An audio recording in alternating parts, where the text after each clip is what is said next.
After attending over 100 conventions as press these past 18 years, I think it's sort of, I owe it to y'all as my duty to help you fellow attendees navigate these conventions and festivals. Collectively, I'll refer to this as the Convention Survival Guide, but these strategies can be applied to any kind of festival sort of event that lasts several days. Welcome to this special edition of the Shaw Report. This is the first Shaw Report that I'm shooting for YouTube, so please, after you finish watching this video, comment your thoughts below, leave me a like and subscribe so I know that this material can have an audience. The Shaw Report generally covers news in the trades of popular culture, entertainment, toys, and technology, predominantly at these kinds of conventions, and occasionally we feature products and reviews for your consideration. Today's show is focused on getting the most out of the con when you attend. As I'm recording this program, Anime Expo is going on in the LA Convention Center from July 4th to 7th. At the end of this month, San Diego Comic-Con will be taking over downstate in California. Then in New York, we have Anime NYC in August. We'll also have the New York Now Convention. In October, we'll have New York Comic-Con. There's also Gen Con in Indianapolis next month. Like I said, I go to these shows as press, and over the years, I've developed a method to get the most out of your show, whether you're going as press, as a professional, as talent, whatever the case may be. Whether you're going for just one day or for the whole weekend. Here are the Shaw Report's tips for getting the most out of your con. Number 1, don't go alone. Okay? Think of a con the same way you would think of a theme park. You're not going to plan to drive out there, pay for parking, pay for tickets, ride the rides, and play the games to win those prizes all by your lonesome. It's a lot more fun to celebrate with friends. And sure, there are those people who you thought were your friends that are going to plan with you and then flake at the last minute and wonder why you're not hanging out anymore. But you know what? You should never ever be at a convention by yourself. And this is assuming, of course, that you are watching this video or listening to the podcast when I upload the audio. It's assuming that you bought your own ticket with your own money. If someone else got you your ticket, send them this video so that you can watch it together. Cons are social activities. You get to go and meet new people, make new friends. You obviously have a lot in common. Challenge your views on your personal safety at a convention with this thought. You're one of thousands of people at this con. People will wait in the same lines as you, sit in the same seats as you, touch and play with the same products as you. If you're paranoid about absolutely anything, a convention is going to be the ultimate test of your comfort zone. Bring a friend. It doesn't have to be a close friend, but at least make it a friend that likes the same things that you would like there. Make it a friend that wants to go anyway. And I especially recommend that if you're in a relationship, bring your partner. Absolutely, positively prioritize bringing your partner because that's a great bonding experience for you to have. Just don't bring your kids. If you bring your kids, this is what you're going to be doing. It's going to be your kids' experience, okay? Your kids are going to be at an age where you need to explain things to them because you are their custodian. Maybe you're not their parent. Maybe you're watching your friend's kid, but your friend's kid's going to ask you questions about things that are going on at the convention that they don't see. And you have a responsibility as the adult to that child, okay? If you have your own children and you're comfortable with them being off on their own and they can get their own experience, cool, go ahead and do that. But remember, if you have small kids don't have the energy of adults. They crash very hard, and then when they're asleep, it's not pleasant to carry them around the convention. And those strollers, man, please don't bring strollers to the convention. It's like, please.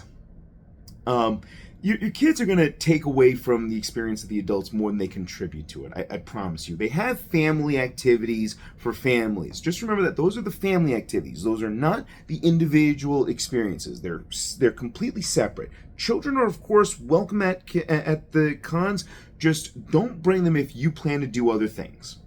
And if you see someone with a medical sticker badge, I cannot stress this enough. People with special needs are fans as well. Especially those who need attendance, okay? You're going to see lines of people who are in those wheelchairs with those badges with a little sticker with an M on them. Stay out of their way, okay? Special needs people are fans too. And like I said, number 1, don't be alone at the con. Number 2, Do everything early. Plan as early as you can. The most important thing for you to keep track of is your time. Conventions and festivals only last for so long because most people, believe it or not, have day jobs and lives outside of the con life. Remember the process that it took for you to get your badge? You had to wait for an email, you had to wait for a code, you had to wait for a spot in the line, and then you had to wait for your purchase options, all sitting at your computer, and all a lot of waiting after you hurried up to get ready. But it was worth it, wasn't it? You managed to get your badge, so now you get to sit back and chill, right? Wrong. Now is the time to plan. In the old days, you had to wait until you got to the show to pick up a program for the weekend. That was the first time that you got to see what was available that weekend at the show. So you'd earmark the pages, take out a pen, circle whatever panels you wanted to see, circle whichever vendors you wanted to check out, circle whatever exclusive products you wanted to purchase. Now, thanks to the internet, thanks to email and social media, you're going to know what to expect at the con days, sometimes weeks before the show itself. Hell, even some of the shows develop their own apps now. So you have every help and guideline. And another thing that my fiance reminded me of is that you can go on to Reddit threads and other kinds of searches that will show you what you can experience at the convention. Once your badge is secured, it's time to plan your days.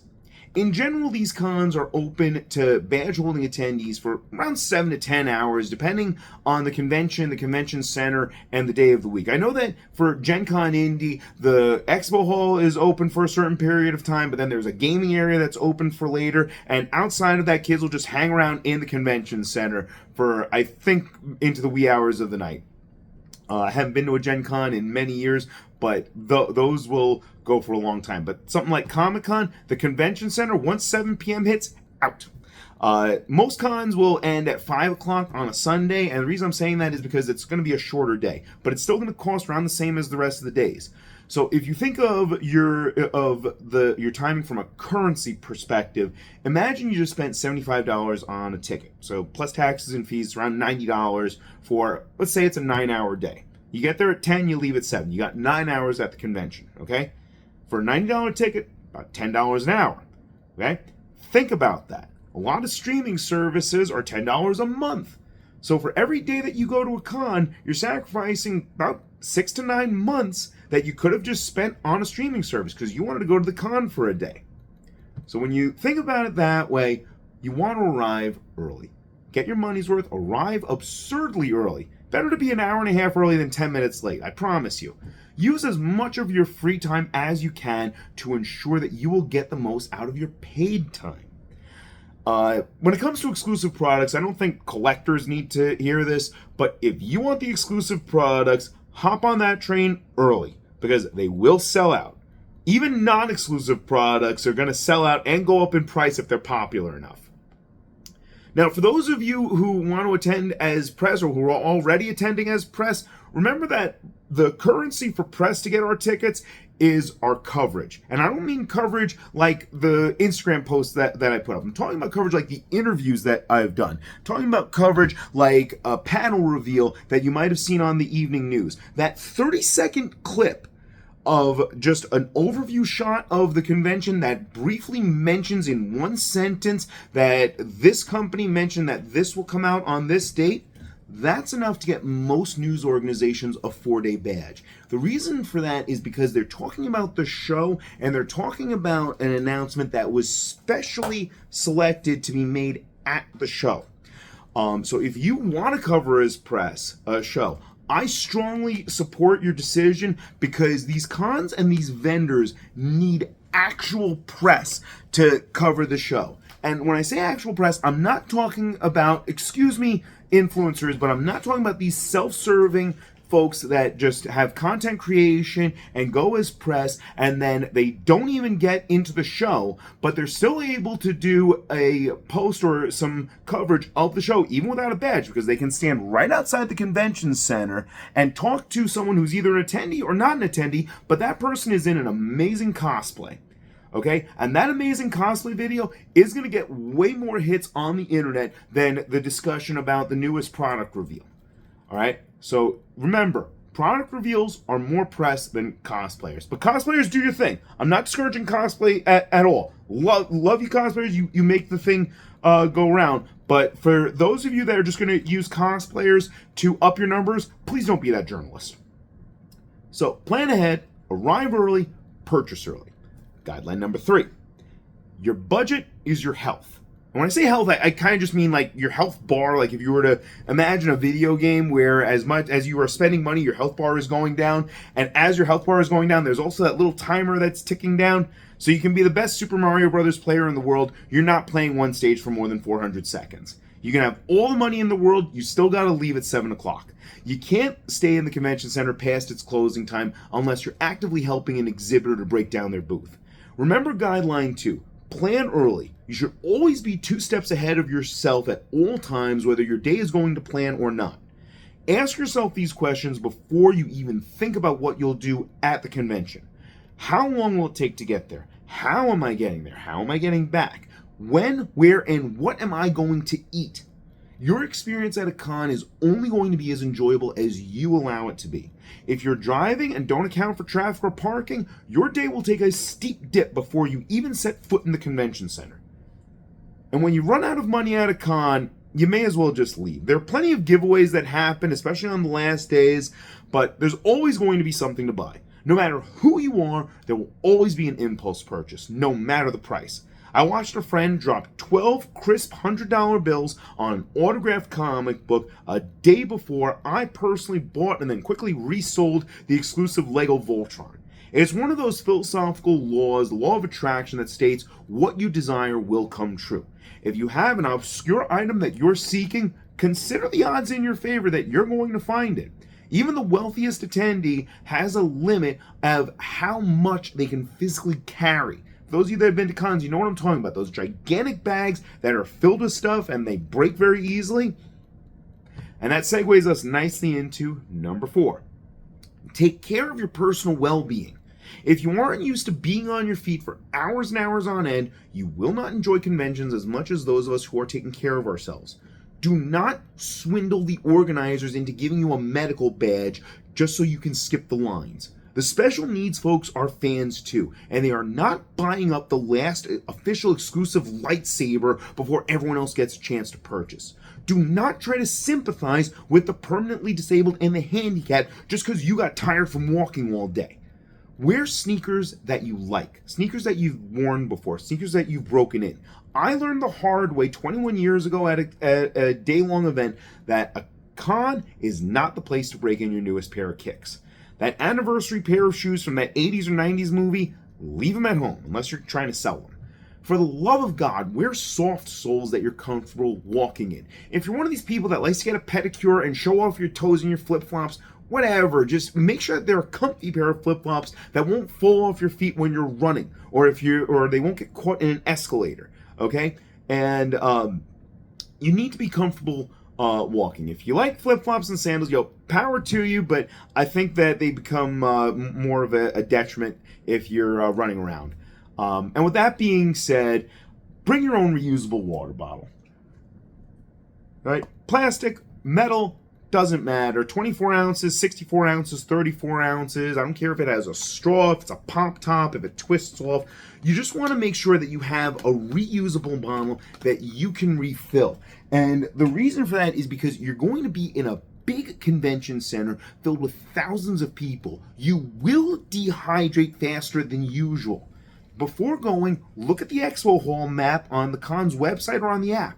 Take note of the locations of all the restrooms, because where there's a restroom, there's usually a water fountain. And of course, with you drinking so much water, you're going to need the restroom. Stay conscious of your bearings. Keep mindful of your surroundings. This may be a sci-fi fantasy convention, but you're still a human being, and you owe it to yourself, I'm going to say that again later, but you owe it to yourself to make the most out of this convention. And with that, we come to the all too obvious grand final guideline. Number 5. You guessed it. Have fun. This is your con. You planned it with your friends. You got there early to experience what you wanted. You bought the things you wanted to buy, and you kept yourself well to move about the show comfortably. You owe it to yourself to enjoy as much of this show as you can for as long as you can. I've shared that the convention is only open for a limited period of time. There are plenty of after parties that usually don't require a con badge, but those aren't what you paid for as an attendee. Even if you don't feel that you got your money's worth, you can still have the time of your life. Keep this in mind. You get to experience something that many people would like to experience and very few do, all right, despite the open opportunity.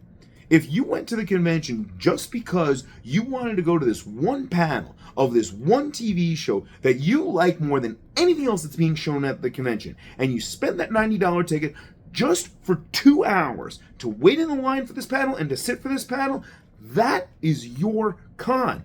Okay? Good news is that that's only going to take up a quarter of the time that you get of that convention. But if you want to spend that whole weekend sitting in panels, you paid for that ticket. Those seats are there for you. All right? If you saved up a lot of money, let's say you saved up $4,000 to get, let's just say a dozen or so photos and autographs from the talent who portray your favorite characters, then that's your cup of tea. I'm not kidding. There are these celebs who charge $500, $600 for a photo op, and people pay it. All right? You get a really nice image with the Comic-Con backdrop or whatever show it is backdrop, and you can frame it, put it on your wall. Hey, $800 for that photo? If that's your cup of tea, that's your cup of tea.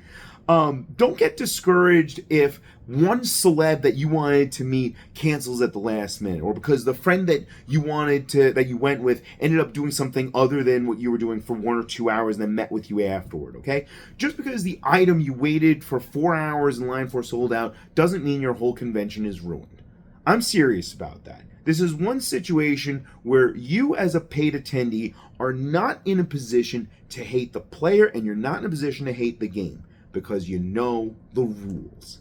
And now I've given you the guidelines. Bring a friend, get to everything early, budget your time, your money, and your health, take care of yourself, and enjoy, even if you have to force yourself to. Remember that this con is your unique experience. Embrace that and cherish it. Share it with your friends and loved ones. These cons are built and developed by the organizers and catered by the vendors to you, the fan. They have you, the fan, in mind when they are making these conventions. So share your thoughts afterwards with the organizers. Send them a feedback email. A lot of them send out these little survey links, 1 out of 5, 1 out of 10, and then you get to type your opinion. Do that. They consider that. I promise you. You can always join me on the Shaw Report for more information. I'll hopefully be able to cover a few Comic-Cons in the next few years. But for now, this is Herbert Shaw for the Shaw Report, and this has been your Convention Survival Guide. Now you know.